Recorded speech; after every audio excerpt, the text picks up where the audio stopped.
तर पब्लिक आज आहे इंटर्नशिपचा आमचा दुसरा दिवस. अजून एक तास 10ला करेक्ट फोटो पाठवायचा सरला आणि इंचा आणि घोळ बायकांच्या वरतीच होत. तरी पण मी काय असेल ते लवकर आवरून घेतलो. मग डॅड गेलो किचनमध्ये गेल्यानंतर पहिला चहा नाश्ता केलो. दुसरा दिवस होता म्हणून प्रणव काय लवकर झालेला, तरी पण अजून जाहिरात चहाच प्यालता. व्हॉट्सअपच्या ग्रुपवर सरांनी इंटर्नशिपचं PDF झेरॉक्स आणा म्हणून सांगितले आणि त्यात सुदेश बघा आमचं कसं चेक करायला.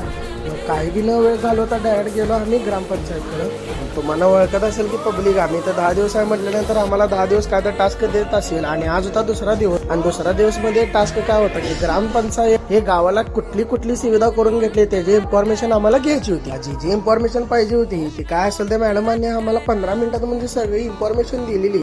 टास्क संपल्यानंतर आम्हाला दररोजचा पण एक टास्क होता ते म्हणजे होम सर्वे आम्ही लवकरच्या लवकर 10-12 काय असेल ते लवकर कंप्लीट करून घेतलो. अमोलदादा पण आम्हाला भरपूर मदत केला कारण आम्हाला इथं कोण ओळखत नव्हते आणि अमोलदादाची ओळखी गावात भरपूर होती कारण त्यांच्यामुळे आम्हाला होम सर्वेला काय सोपं पडालं.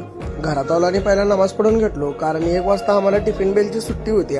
निहाल आणि प्रणव काय नुसता चॅटिंगच करायला आणि त्यात बघतो की गौरावळ मारला एंट्री इथं रूम मध्ये. मी म्हणतो गौरावळ कसं काय आला आज. सगळ्यात मोठी भीती म्हणजे आम्हाला आला कॉल ते पण सरांचा की आम्ही सावर्डे खुर्द मध्ये आले आणि तुम्ही कुठं आहे. मग आम्ही सगळीजण डॅड मेन रोड पाशी आलो सरांची वाट बघत. सर पण लगेच 10 मिनिटात आले आणि सर घेऊन आले 4 व्हीलर. मग सरांची पार्किंग झाल्यानंतर मग सरांना डायरेक्ट घरात बोलवलं. घरात आल्यानंतर सरांनी आम्हाला थोडाफार इन्फॉर्मेशन दिलीत आणि जे दुसरी सर होते ते आम्हाला सेकंड सेमिस्टरला फिजिक्स शिकवणार होते. मग सरांनी आम्हाला त्यांच्याशी पण भेट घालून दिली.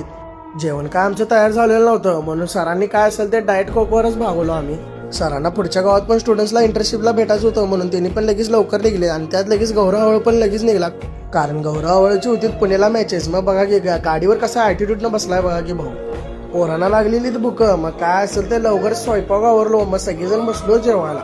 जेवण झाल्यावर डायरेक्ट झोपून घेतलेलो पण डायरेक्ट व्हिडिओ चालू केलो 5 वाजता आणि 2 जण बघा नुसता पबजी खेळायला. मग मला चहाच तलप आली म्हणून मी डायरेक्ट गेलो चहा करायला.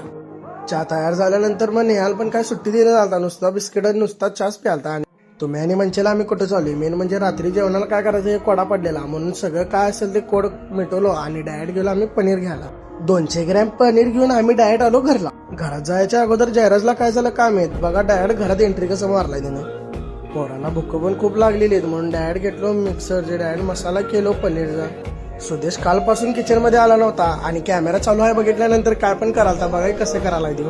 पनीरची भाजी एकदम परफेक्ट झालेली आणि पोरांना पण आवडली. जयराजाने नेहाची लक्षणं बघून मला तर असं का वाटणं झालं की आता हिने व्यवस्थित राहतात का नाही कारण अजून फक्त 2 दिवस राहिले आणि 8 दिवस बाकी आहेत.